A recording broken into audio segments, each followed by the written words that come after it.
This week we transition over to looking at how decision makers actually make decisions, particularly in crisis situations, which we currently have several of around the world. It's nothing new. They pop up every now and then.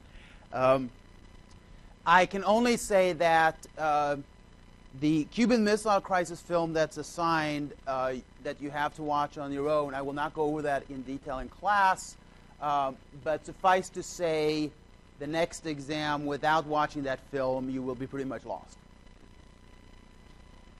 Okay, so what we're covering in class this week in your readings and the presentation are things that pertain to and are exemplified in that film.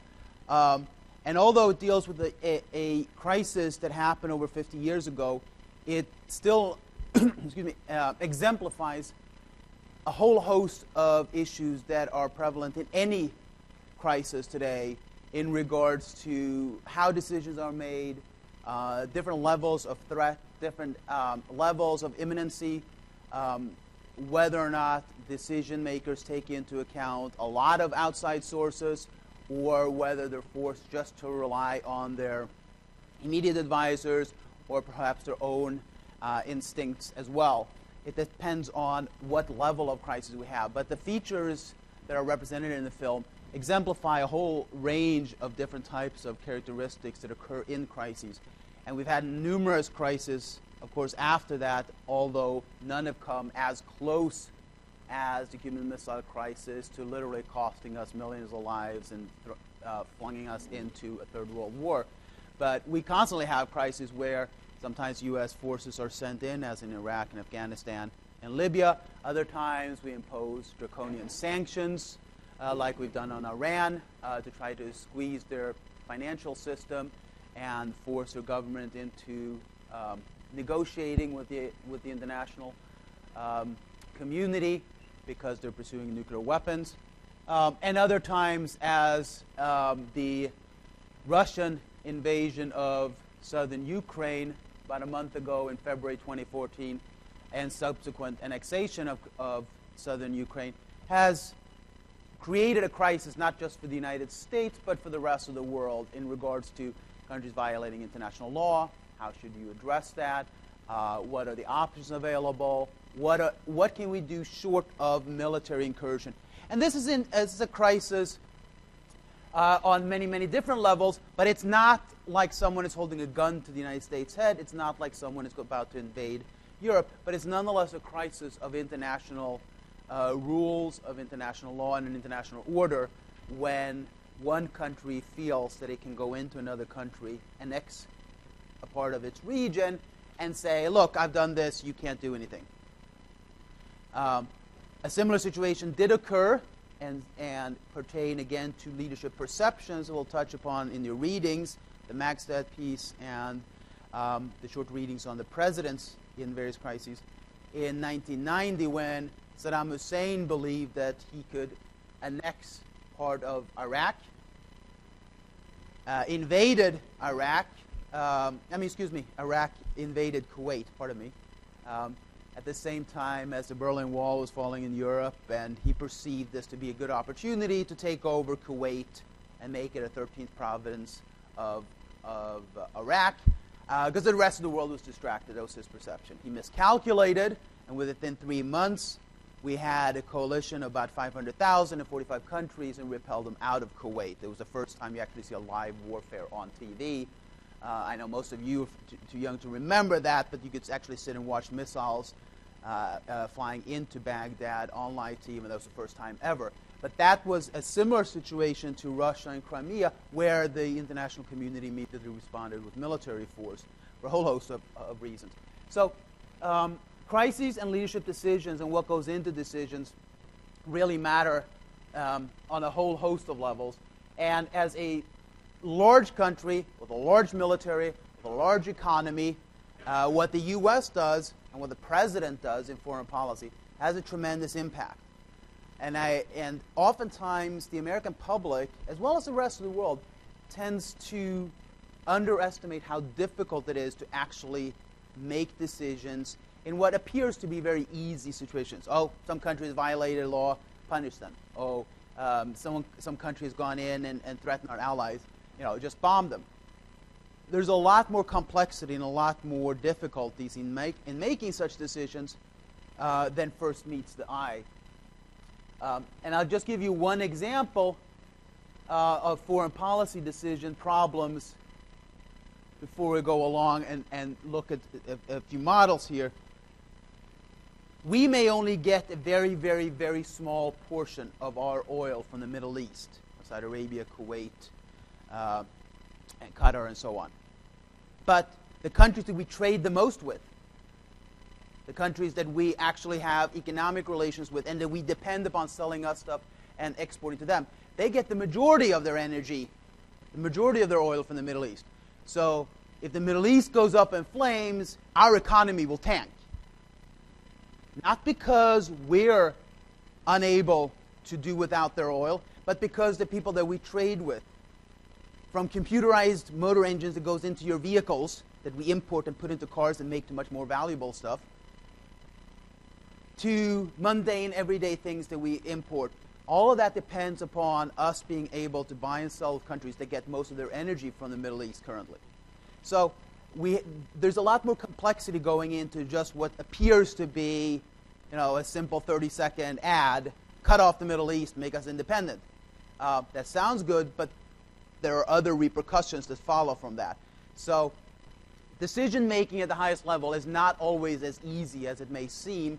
And as your readings make clear, we've had a lot of presidents with a lot of psychological problems that have not been well known to the American public because we didn't have internet and 24-hour news media in the 1920s or the 1930s or the 1950s. So anyway, if you think about this, many of you end up in leadership decisions. And the leadership, this model is from 1965 by a political scientist called Easton. It's been modified, altered, expanded upon in various forms since. But the basic premise still holds. Many of you may end up in leadership positions, whether it's been your fraternity or sorority, whether it's an organization you head up, whether it's a business that you run. Let's take a very simple problem first. You're hungry. Happens to us all the time. So you have a problem and you have an opportunity. You're hungry and you have the chance to do something about it. But of course, what you do and how you fill that or address that problem depends on a whole host of things. If you have allergies, if you are intolerant to certain food, your financial situation, what's available to you where you are, if you have a dinner planned later on with other people, etc. There are a whole host of considerations that go into deciding what you're going to eat. Also, you may have different preferences for what you eat. Some people don't care what's in their food. Others are very picky about what type of food they eat, where it's grown, if there are any additives, etc. So you have values and you have priorities about what you want to eat, how much, and why. Given those values, given those priorities that you have that differ from person to person, you have then different options. You can choose different types of food based upon what your preferences and what your priorities are. Luckily, in the United States, you have a whole array of options, but most people are still limited by things like financial constraints, allergies, intolerance, etc. Whatever you choose then has consequences. If you're very cash-strapped and you can only afford a little, or you can afford a lot of crappy food, you may become very, very hungry very soon. Or conversely, you may have almost no limitations. You can choose what you want to eat, and it'll satisfy you for a long time. There are consequences. Those consequences then also may modify your subsequent preferences. You may not like what you ate. You may thought it was a bad choice. And that then affects the outcome of whatever you decide to eat, because the next time you eat, all of your experiences from this first time or the latest time goes into your decision-making structure for the next time you eat. Now, most of us take 10, 15 seconds to decide this. But for some people, this is a real problem. If you have a lot of allergies, you have a lot of financial constraints, you're limited in time, etc. But everyone here at some point makes a decision about what they want to eat, and it is, or you are limited by a variety of factors. And if you try something new and it doesn't work out, you're probably not going to try it again.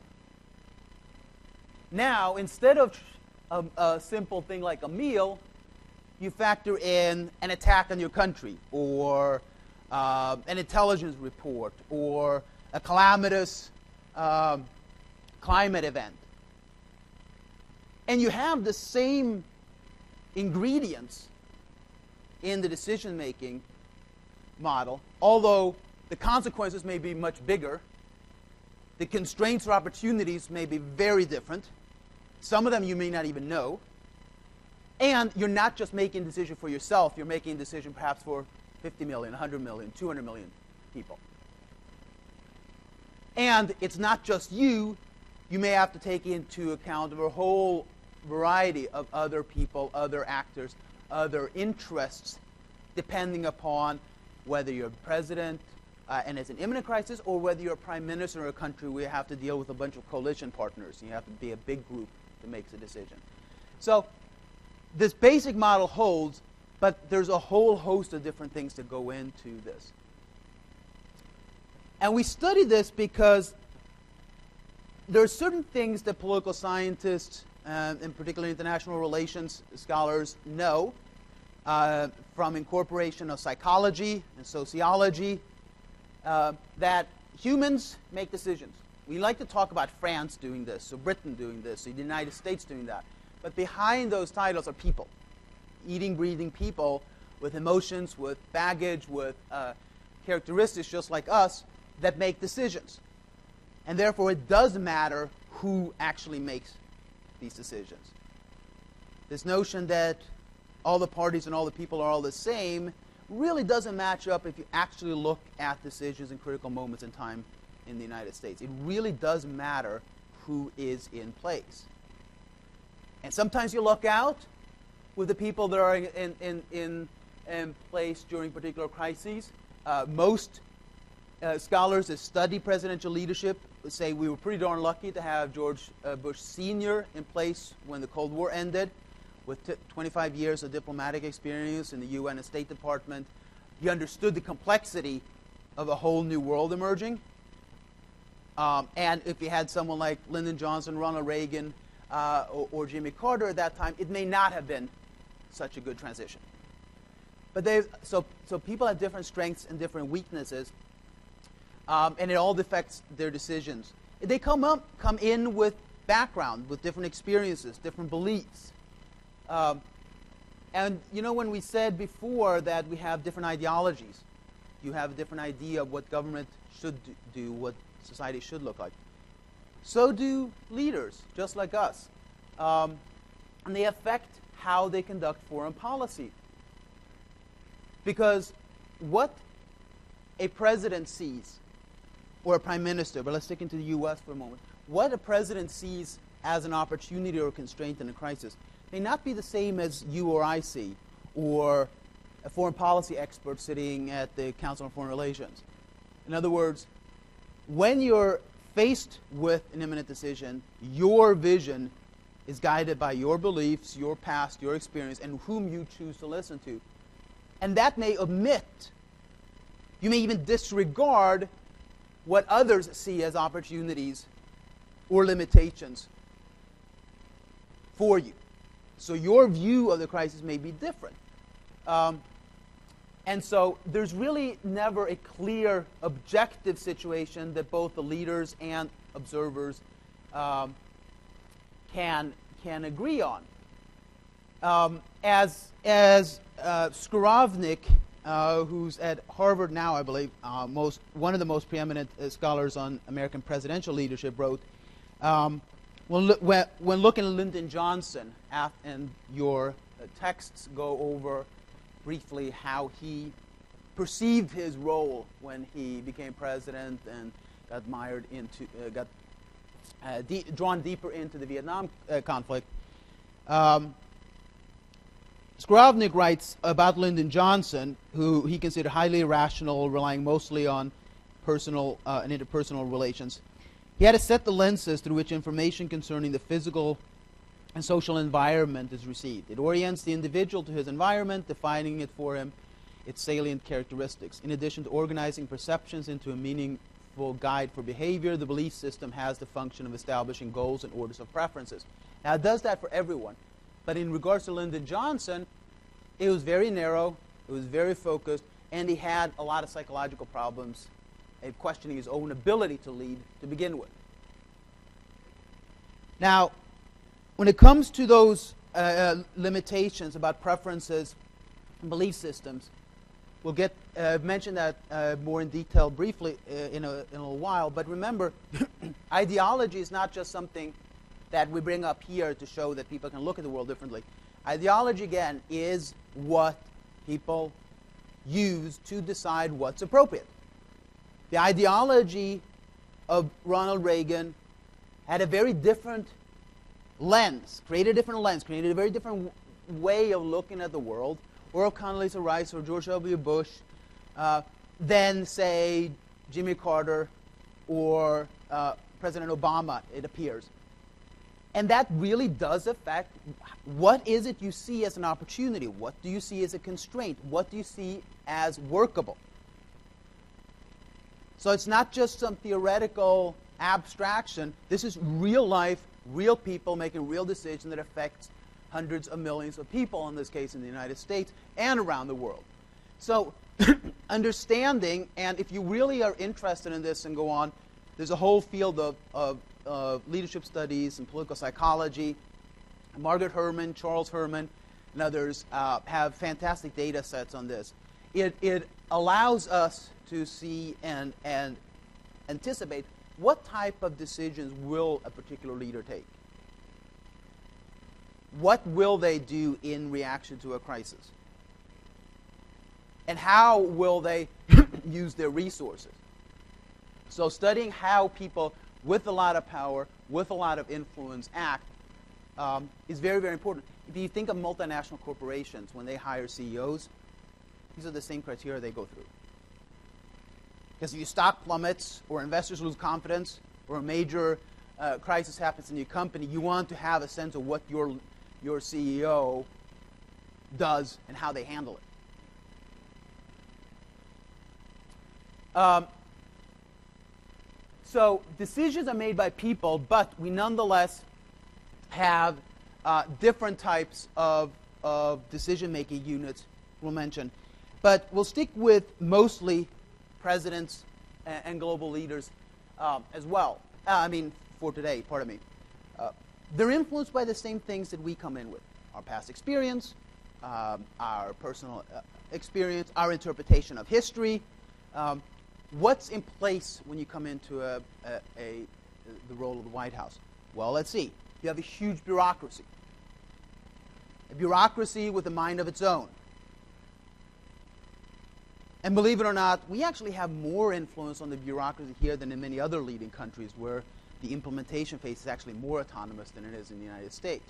But think of this. You come in, and as Eisenhower likes to say, he gave an order through the White House, and out on the other end came something else, completely different. Whereas in the military, it works much more efficiently because you have a very different set of hierarchical arrangements and dependence on each other in real-life situations. But in the United States, like in any other government, you have bureaucracies that, when working well, are supposed to improve efficiency, improve effectiveness, promote those who are capable, in other words, establish meritocracy, and actually make government or any organization work better. That's the whole purpose. We're going to read more about this. Max Weber's Ultimate Bureaucracy, the German sociologist, is still the model when you look at how bureaucratic efficiency should work. But picture this. Government is to be reformed. We're to close certain programs. So either Congress passes a law or the executive branch, the president, issues an executive order to do away with certain positions or cancel programs or even do away with the department. and you're working in that agency or department or that program, you're likely not to be very thrilled about losing your job.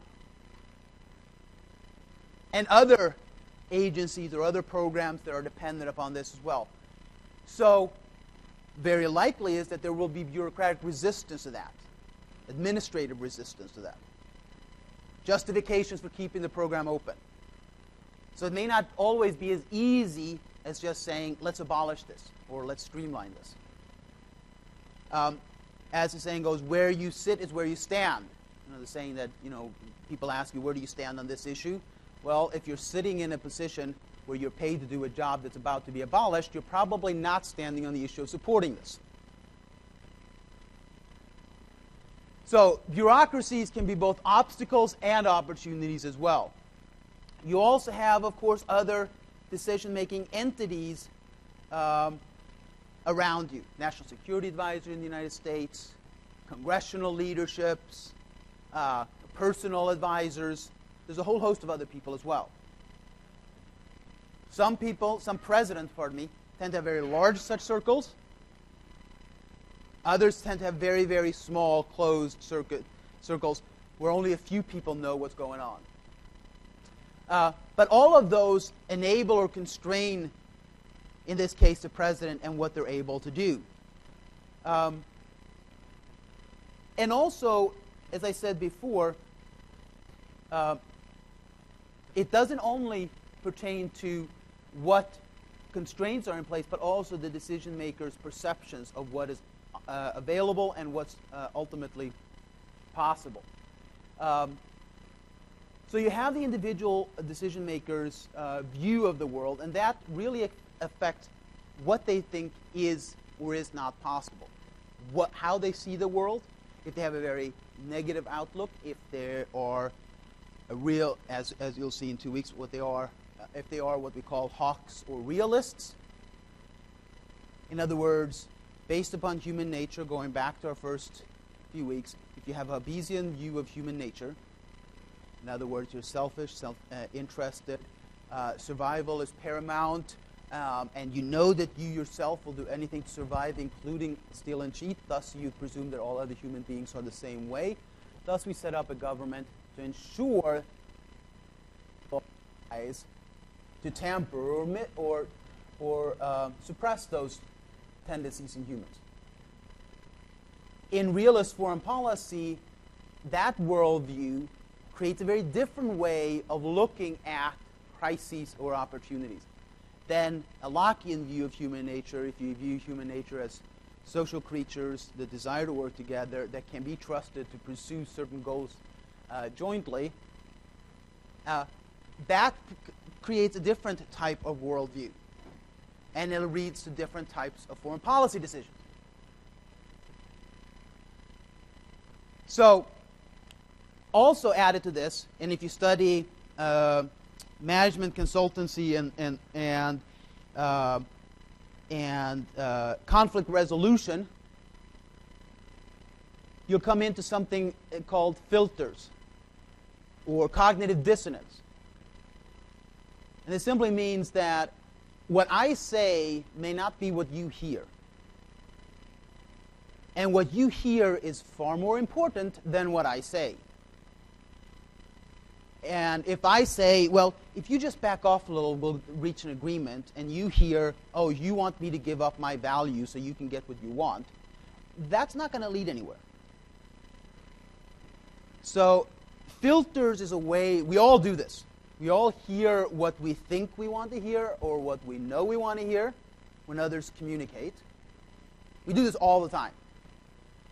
Either because we deliberately want to or we subconsciously thought we heard something differently, even though the person speaking may mean something very different.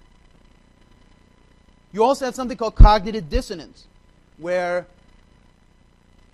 you may simply reject alternatives proposed to you or ideas that don't fit with what you expect. And when that happens, you reject any alternative that may work because you have preconceived notions of what's correct, what's possible. And for any of you studying psychology, as I said, leadership studies, interpersonal communication skills, in some communications courses, you'll come across these as well.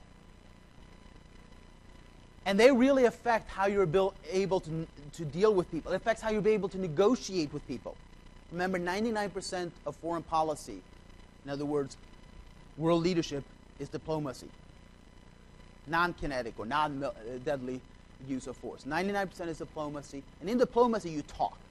And if you talk in ways that others don't interpret what you say as being the same as what you're trying to say, you have a problem.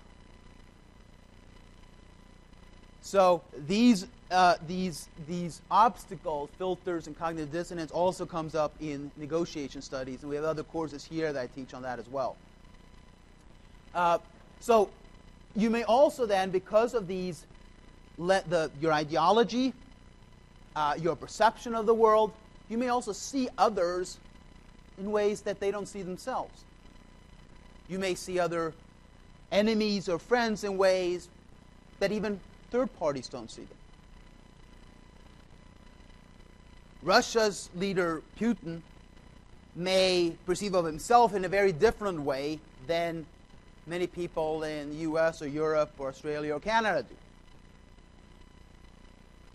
And in Iran, another problem country that Europe and the United States and our allies have had problems with, they see themselves very differently than is portrayed by our leaders or the media in the West. You still have to talk. And getting people to understand what you mean on both sides is not always the easiest thing to accomplish. And when we come to leadership and dealing with enemies, remember, it's not just that I need to get you to understand what I want and me to understand what you want. You have 40, 50, 100 million people behind you that you have to explain why you're compromising or why you're agreeing to something or defending the language you're using, and I do as well. So there's a whole host of complexity that goes into this.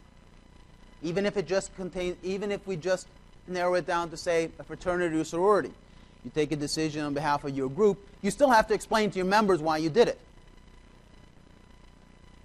So words, language, and perceptions really do matter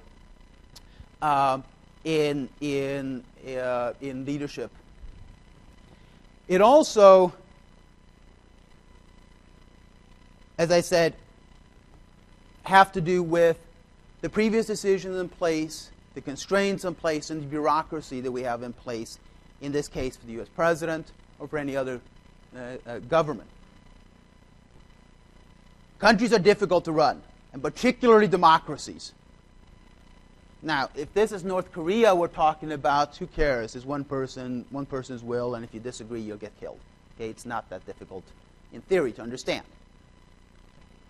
But in democracies where you have responsibilities to explain why you're doing things, and you have other agencies and departments set up to do certain things,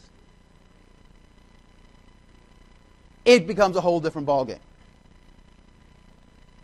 And those will be there after you leave as president, and they will be there after the next one leaves. And they've been there for the last 30, 40 years, or however long they've been in place. So in other words, there are existing constraints in place when you come in. There are also international obligations, treaties you've signed that limit what you can do, but also provides opportunities of what you can do. And then, as former Prime Minister in Britain, Harold Wilson, famously said when asked by a reporter in the early 1970s, so what defines what your administration will do? And he said, events, my dear chap, events. Meaning that it's not always predictable, despite our best intentions and despite everything from intelligence to modeling of foreign behavior, what will occur. Again, oftentimes because what others see as rational, we may perceive as irrational. When Saddam Hussein invaded Kuwait again in 1990, we knew he was building up forces on the border to Kuwait. It was clear, satellite photos, intelligence force, with no doubt, period.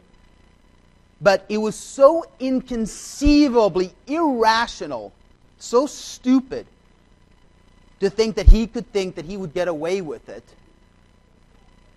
that most of the leadership in Washington completely dismissed it. They said it's a training exercise, it's posturing. He had just come out of 8 years of war with Iran. Why would he do something that he knows would never work?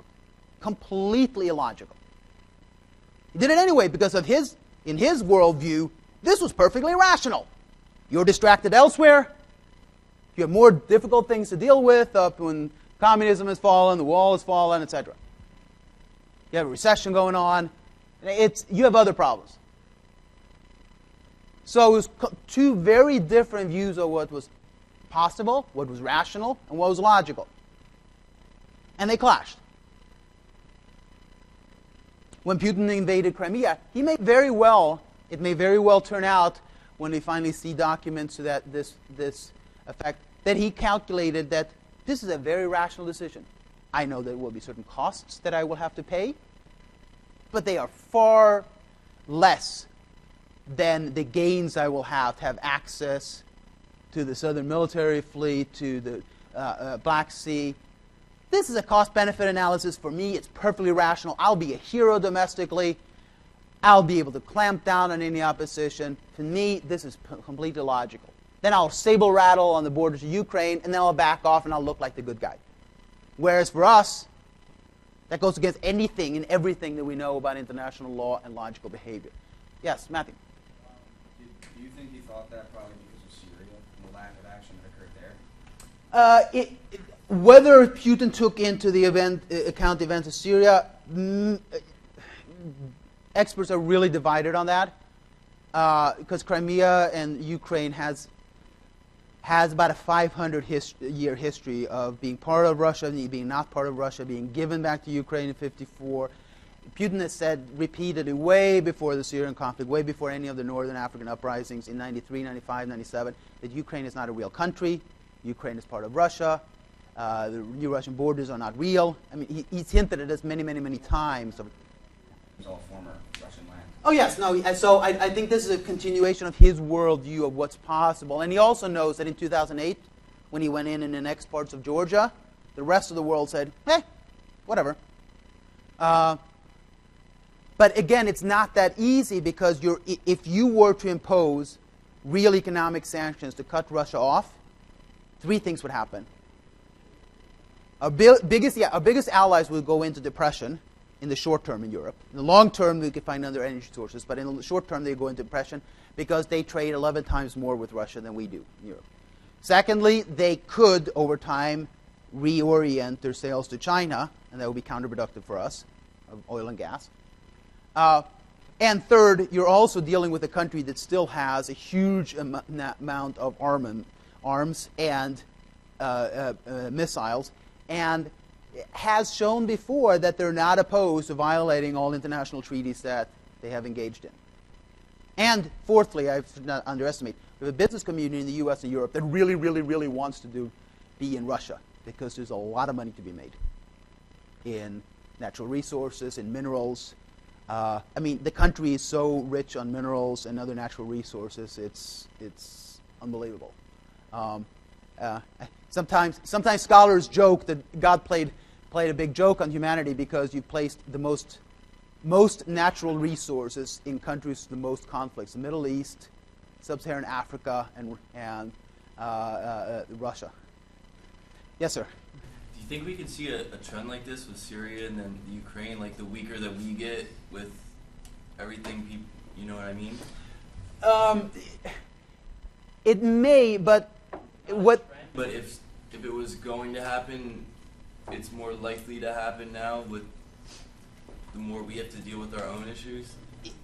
There is no doubt that the things that we value about globalization, the fact that you can eat food from anywhere in the world, the fact that you can watch videos from anywhere in the world, the fact that you can get any information from anywhere in the world at any point in time, has also made it much more difficult both to impose economic sanctions, in other words, stop trading or impose financial constraints on a country, because it will inevitably hurt those who do it.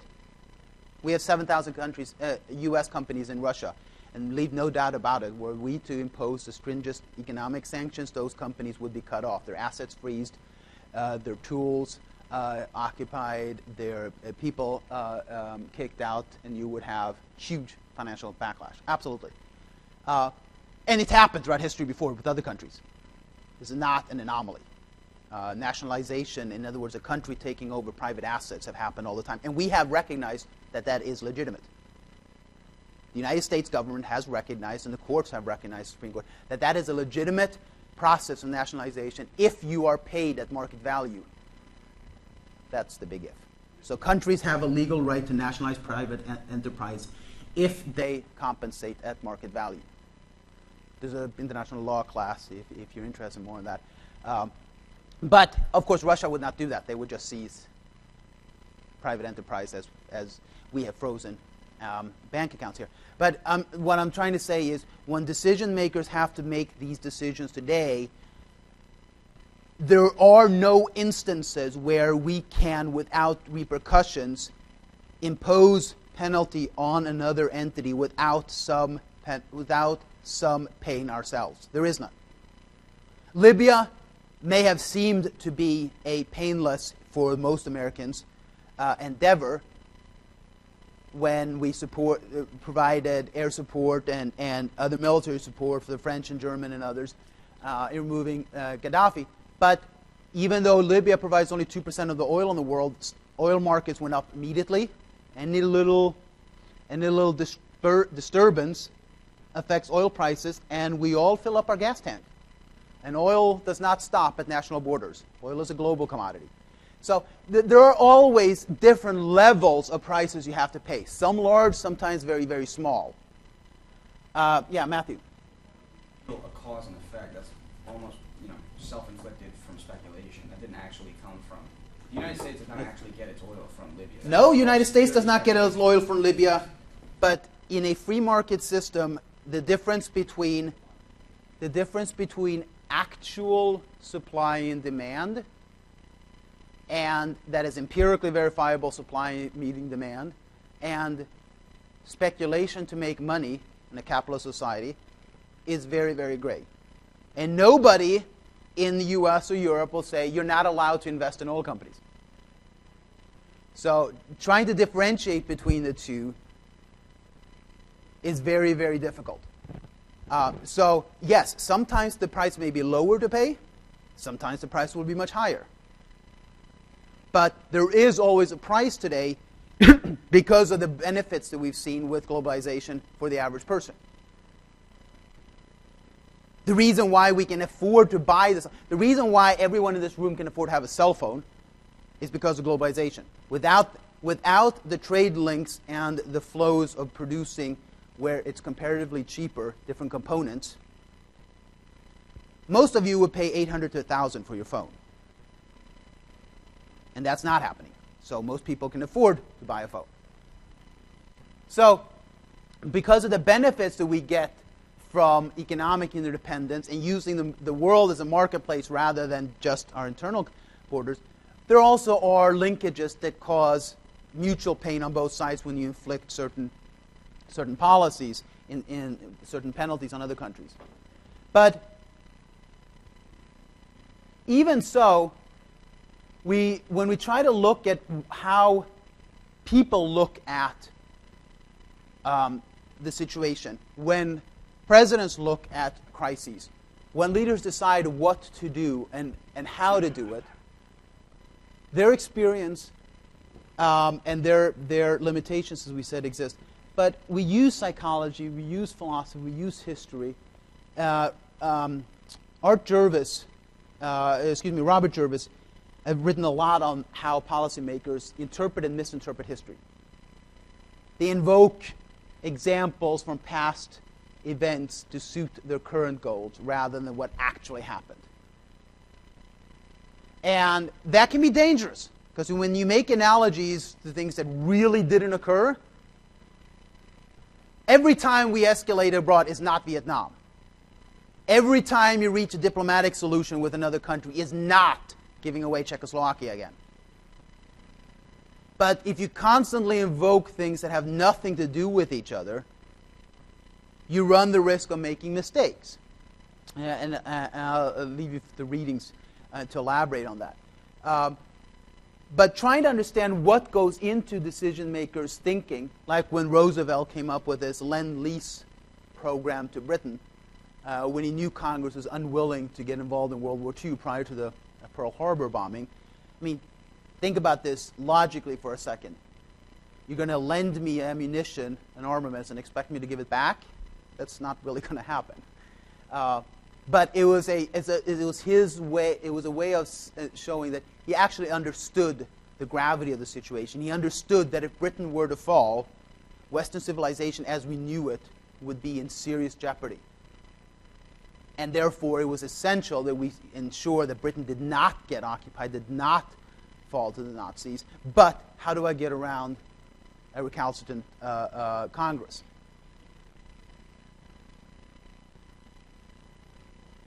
Also, finally, remember, and we'll look at a slide here after this, depending upon the situation and depending upon what type of crisis you have, you can have different type of decision-making units.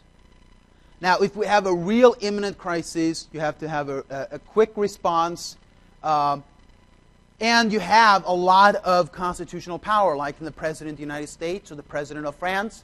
You can make decisions very quickly. Response to 9/11, for example, was not something that you can send out commissions to investigate and hold hearings on and drag out like a normal administrative decision. So that required very, very quick, singular decision. The Cuban Missile Crisis is exemplified in your assigned video and readings. Really was down to a single group, though, because he did surround himself with a group that had the responsibility to come up with a variety of options. On the other hand, if you take something like social welfare reform or healthcare reform or long-term military reform, you go through various departments to get feedback, you hold hearings, you get input from various stakeholders. It's a very, very long, normal administrative process. The ultimate decision may be very, very important, but you go through a whole long list of people over time. That's very, very different than responding to an imminent crisis. And it's really when it comes to the imminent crises when leaders' skills and perceptions really have an impact. So if you think about this as a model where you have a really high threat level, you need an imminent decision, and it came as a very big surprise, you can't set out to have 2 years of stakeholder meetings, congressional inquiries, testimonies, reports, evaluations. That's not going to fly. Whereas if you're dragged into a long conflict like in Vietnam, you actually do have this process of constant evaluation and reevaluation. You can put in the Afghan mission there as well, where you can actually put forth a whole host of different options and try different things over time, rather and compare that to sort of the imminence here, where we really thought that this may very well lead to a third World War. This may be, a very imminent attack on the United States. The invasion of Kuwait that I mentioned earlier was a relatively high threat, not to our national survival here, but definitely at that point to our energy supplies, to our allies' energy supplies, and to the stability of the most volatile region in the world. So you could take a little longer. We took about 3 months to assemble coalition forces and to evaluate different options before we responded. But that's way longer than to, for example, the September 11 attacks and the Cuban Missile Crisis. So if the higher the threat level, the greater the surprise, the more closed off the decision-making units and the more imminent the response is.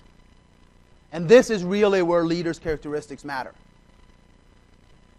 And if you see exemplified in the film, if Kennedy had had a different type of personality, we may very well have succumbed to the military advice bombed Russian installations elsewhere, as well as in Cuba, and started World War III.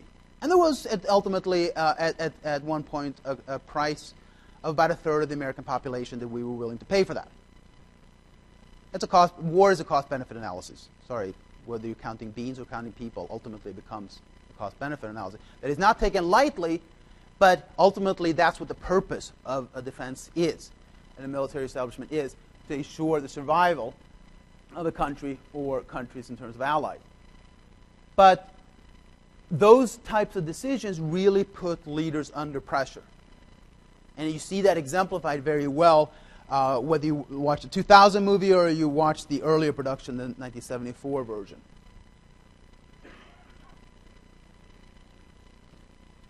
Now, one of the things that your film shows very, very well of how to overcome, so I'll leave you to look at that in the video, but what is very, very difficult, very challenging, and very problematic is this notion of groupthink.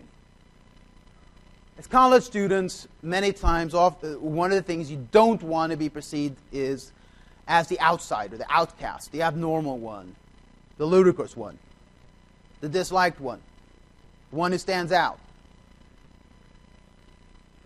Although, when it comes to making decisions, oftentimes that's what's needed to challenge what becomes very quickly the prevailing preference or ideas.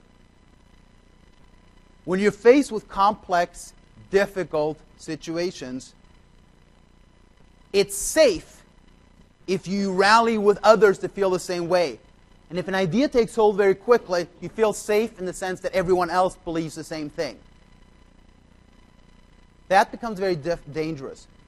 Bay of Pigs invasion, the year before the Cuban Missile Crisis, exemplified this in a disastrous way, when everyone said, yeah, it's a piece of cake, we'll be welcomed as liberators, we train them and freedom fighters to ward off Castro in Cuba, and the plan went to smithereens. It failed completely. The Cubans were expecting us when they landed, and the overthrow of Castro went nowhere. And the film exemplifies how we overcome this. This, if you like trial movies, this is what lawyers constantly aim for if you're a defense lawyer. Get one person, start questioning the beliefs of the others, and you won't get a conviction. Rightly or wrongly, but this succumbing to the prevailing ideas, the prevailing perceptions, may not always be a good thing. Because what if you're wrong? What if there are other alternatives? What if there are other means, other ways of solving a conflict or a challenge? And it doesn't just have to do with imminent crises, but it tends to be biggest then because you have a very short time span and a very small group. And you get a sense of invulnerability and moral superiority because, oh, well, let's see, everyone else thinks the same thing. Same way. You feel comfortable because others feel the same way, even though it may turn out to be completely disastrous. So having someone challenging that is a really, really good idea. You'll see that exemplified in the film as well. When we elect presidents in the United States, we have this tendency that we want an angel and a demon. We want a PhD and we want the guy from a bar in the Midwest at the same time. Now, it's not necessarily always the case that those four can't be found in one and the same person, but the tendency tends to be that we want everything that we desire in a leader in one and the same person. And that's, of course, impossible. And we tend to believe that everything the presidential candidate says they can implement upon coming to office, which is also preposterous. And we tend to elect presidents on domestic issues rather than foreign policy issues most of the time, although they have very, very little ability to make anything happen domestically. So we have this weird way of looking at presidential candidates. And then when they get into office, we have these expectations of having all these skills. Maybe it's because we incorporate into one and the same person all the things that other countries don't. State head of state, head of government, political party leader, chief diplomat, commander-in-chief. We have all of these roles in the president in one person, whereas in most other countries they're divided up in 4 or 5 different positions. So we have huge expectations, right? And of course not everyone's going to live up to it. And your Schaffer reading makes very clear on those, about some of the strengths and weaknesses of presidents in different times. But I want to go over a few things, a few characteristics from different presidents. And these classifications come from Skowronek and Greenstein, 2 of the most preeminent presidential scholars in U.S. history, particularly Greenstein, who I don't know if it's at Princeton or Harvard, one of the 2. Anyway, it's very readable. You can pick up and read up about this. But they've gone over all the American presidents who have left office and sort of classified their individual skills and weaknesses, not based upon party ideology, but simply how did they react in crises, under pressure, when faced with challenging ideas, challenging situations. How did they react personally? When did they delegate? How did they handle different situations? And if you look at these are generalizations, of course. They go into much more details in their books. But we oftentimes think of presidents as the chief communicator of a policy. When the president speaks, the world listens. He's the only world leader that 24/7 can command the media's attention around the world because of the capabilities that comes with being the U.S. president. So you would think that having good communication skills would be at the top of Americans' priorities for president. That's never been the case. The aides to Eisenhower actually dreaded whenever he had a press conference because even they couldn't understand most of the time what he was trying to say. But at the same time, we've had some really good orators using different skills. Of course, FDR was before TV, so you would have to listen to the radio chats and the radio communication to understand his appeal and his sense of calmness and his type of instilling gaining the public's trust and instilling confidence in the American people in difficult times. Reagan, of course, his training as an actor, had an incredibly good way of convincing people of his ideas. He may have had limited understanding of complex issues in the world, and he had advisors for that, but he could convey a message very clearly, very direct, in ways that people could understand across the country. And you want to understand some of his appeal, go back and look at some of his ads, like, what? Yeah, it's Morning Again in America, probably one of the most successful political ads ever run on American TV. And that was not a negative ad.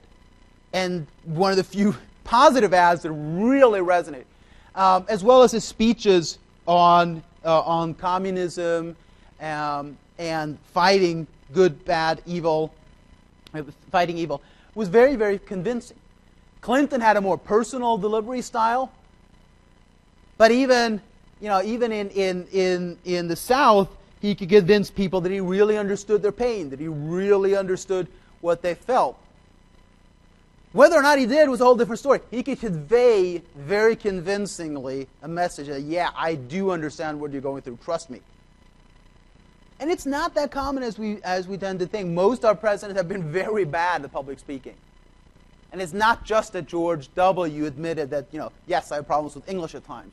But he's far from the only one who had problems delivering public speeches, which is a difficult task. On the other hand, George W. Bush probably had some of the best speechwriters in U.S. history that now make $500,000-600,000 a year writing a few speeches. So it's a good profession if you're a good writer. Difficult, but very, very lucrative. Frum, who wrote about our election system in a little commentary, was one of his former speechwriters. And the speech he gave here at Tobyhanna when George Bush visited, was absolutely phenomenal. You go back and read that speech. That was written by from FRUM. Really phenomenally written. Others, you're actually organizing a huge organization as president. Of course, Eisenhower's training the military helped him a lot. Herbert Walker Bush's 25 years in the State Department and the UN helped train him in understanding how grindingly slow, even pedantic, bureaucratic organizations can be and how to overcome that. George W. Bush actually did a lot of good. He learned from his father. He organized the White House very efficiently. There were no leaks. I mean, up until Obama, there were fewer leaks out of the Bush Jr.'s White House than ever before. Then Obama came over and trumped him in terms of not having any leaks. But he really showed very, very good organizational skills. Of course, Clinton was all over the map as young, enthusiastic, had really little experience in organizing a large organization. Carter, before him, was catastrophic. He almost worked himself into exhaustion. He wanted to micromanage everything. There are books on this as well. Before AIDS finally convinced him that you can't manage everything from the tennis schedule to global affairs. It just doesn't work. But that's also depending upon who you assign as chief of staff, because 90% of things should stop with the chief of staff and not get to the president. And Carter let everything sift through. This may be one of the things that we really should emphasize more. The ability, as Einstein said, the test of intelligence is the ability to hold two opposing thoughts in your mind at the same time and still function normally. It's difficult to have 4, 5, 6 different options to contend with and evaluate them in a situation where you just want to see yes or no, right or wrong, black, white, whatever. You just want 2 options. But that's not reality. That's not the world we live in. There's never a simple solution to any foreign policy problem without multiple repercussions in other ways. And of course, Eisenhower and his practice in the army and helping to win World War II obviously had an enormous practice of saying, okay, if we do this, our enemies line up here. If they respond this way, sort of like a chess game, you have to think 4, 5, 6 steps down the road. It's an invaluable practice to have. So again, here, if you can deliver a speech well, and you have advisors to tell you what to do, you can cover this up, if you will. But this really today becomes an incredibly important thing. And we don't have Obama's evaluation in this because he's still in office. But some of the earlier commentary shows that this really may not be his strongest point either. But I'm withholding any judgment on there or conveying of what these scholars have found. You'll see also in the film this notion of vision in actually being able to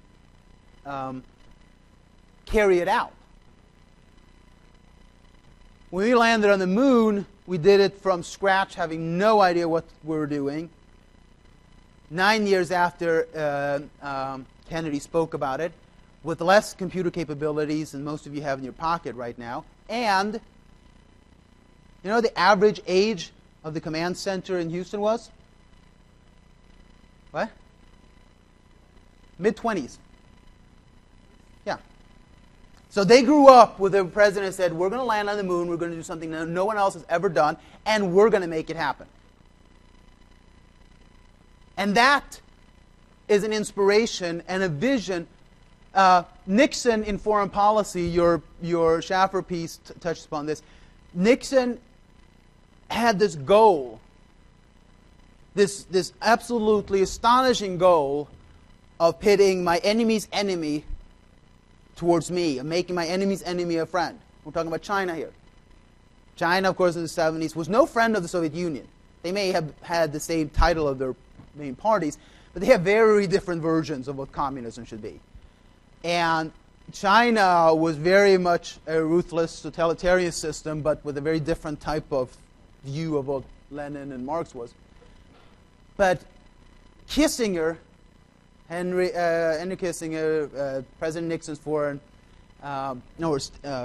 Secretary of State, and an advisor, said that if we open China, if we start with some small diplomatic steps, we can actually open up China to our marketplace and pull them away from the Soviet Union and surround the Soviet Union, if not with capitalism, at least with an even less friendlier country.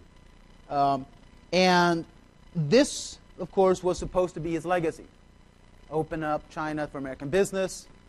And he went to great lengths of sending Henry Kissinger to Vietnam, to Thailand, overnight flights outside of the media, making up stories about him being sick when he landed and flew overnight to Beijing, to open up diplomatic channels with China, and then set the stage for Nixon's subsequent visit.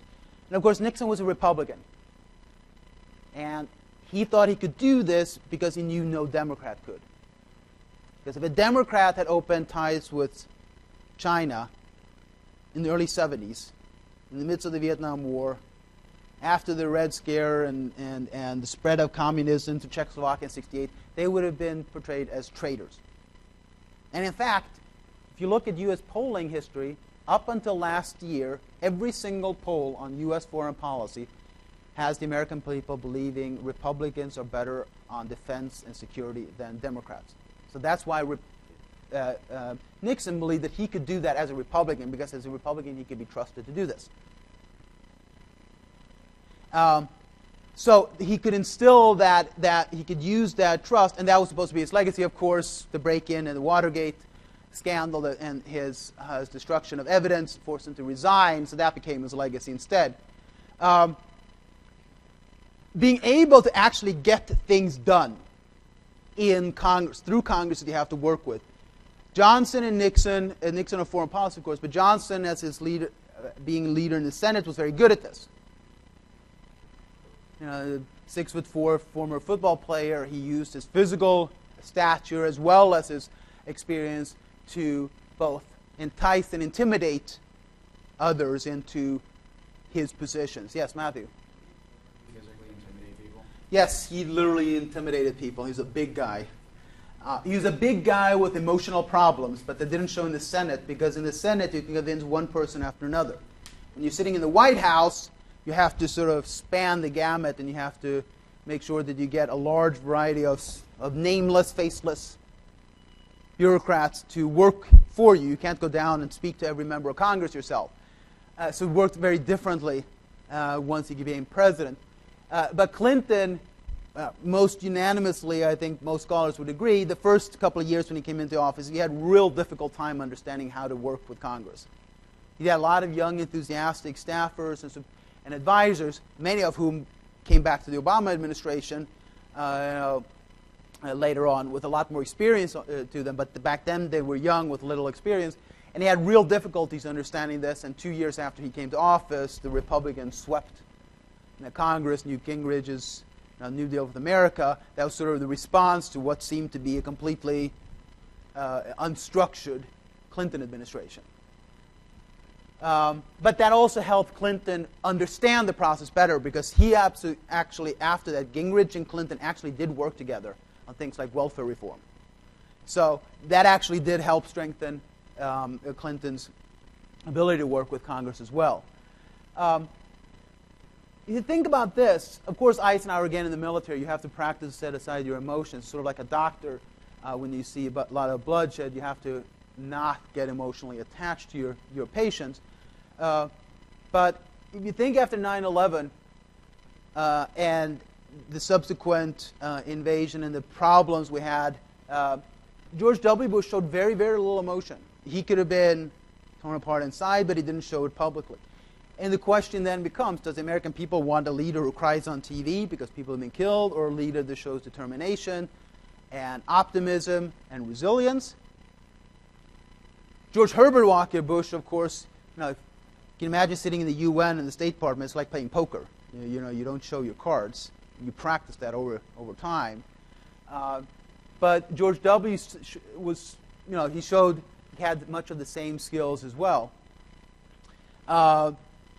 And Clinton, of course, wore his emotions on his sleeve. Everyone knew whether he was happy, sad, distraught, or otherwise. Wilson was more or less a roller coaster of emotions. And it's sometimes difficult to think if you're head of Princeton, you're a published scholar, you come up with a whole theory for international relations, and you become president of the United States, and you think you're inadequate. And you go into depression. And your wife basically covers for you for months on end, without the press finding out, without the rest of the country finding out. Johnson, of course, as your text makes clear, when after he had won his own election, asked immediately, "Why am I here?" and decided as the only post-war president not to seek re-election. Voluntarily did not do so. So we have these leadership skills and the constraints and opportunities that come with their positions. We realize that people have different experiences, different understanding, and also different ideas of what the world looks like. And it affects how they look at what the opportunities are. And today, those problems, particularly when it comes to worldview, the ability to see many different interlinked problems and opportunities. In other words, it's not just let's punish Russia, or let's close off Cuba, or let's give aid to Egypt. There are a whole host of repercussions that follow from that because of the very things that we like with the world today. Interconnectedness, the openness, the opportunities that we have. But that doesn't diminish the fact that there are also people that still have the same goals of creating new countries or invading new territories. And we, at the same time, think of this and goes to Russia and the crisis we have in early spring of 2014. The fact that you today can know what's going on a back street in Bogota or in a classroom in Brisbane at a blink of an eye, and the fact that you can buy food from anywhere in the world, and American equipment is building China, is building Vietnam, is building Mozambique, also means that I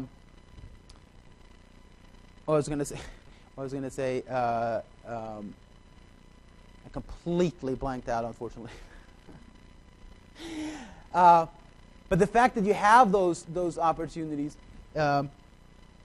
means that when you have, that also means that people's ideas of themselves, nationalism, which we talked about week 2, nationalism, you see it today, two trends happening at the same time in this creating of crisis. On the one hand, you have organizations like the European Union, ASEAN, which is a group of Asian countries, the West African Union of 6 countries, Mercosur, which is the countries in Latin America. These blocks of nations that are linking together through trade and political ties. So you have a shrinking of the world, but you also have a proliferation of countries. You have more people than ever saying, I want my own country, I want my own nation, I want my own independence. So you have two contrasting forces going on at the same time, and everyone's aware of it. So in other words, there's more outlets, there's more opportunities to assert your nationalism. I'm different from them, I want to be better. I want my own country in Catalonia, I want my own country in Scotland, I want it in Papua New Guinea, I want it in South Sudan, and there are 20 other countries in the world that you have populations saying, I want my own country. But at the same time, you can fly across from Australia to Canada in the same day. You can know instantly what's going on in the rest of the world. You have trade ties between the most remote places on Earth. So you have two contrasting forces going on at the same time. And that creates a lot more complexity. It means when you have clashes, when people do engage militarily, it's not so easy to say, we'll just punish them without any repercussions for us. Just leave you with this example that many of you may not have thought about. But India and Pakistan, and we'll talk about this later, but India and Pakistan both have nuclear weapons. They hate each other after Pakistan became independent in the early 70s. They've had 4 border skirmishes, 4 border wars. They have about 40,000 troops stationed on the borders, particularly up in Himalayas. There have been occasional shootings and deaths on both sides. They both have nuclear weapons, as I said, and they have said repeatedly that they're not hesitating to use them if so need be. We are absolutely, positively going to get involved and have to get involved if there were to be an outbreak in Southeast Asia. Not only that, the recent financial crisis would look like a birthday party if that crisis would break out. Now, that's halfway around the world or more, but that would affect skyrocketing oil prices, plummeting stock markets, pension funds going under, companies laying off, banks going under, militaries being built up. That would be far greater than the missile crisis of '62. Now, most leaders don't think that this is a big probability, but is it a possibility after 4 border skirmishes and no peace treaty or truce in sight? Yes, of course it is, particularly since Pakistan has more Taliban and al-Qaeda fighters than Afghanistan, and some of the most corrupt security forces in the world. So the linkages today are far greater, while the opportunities are also far greater as well. Okay, thanks.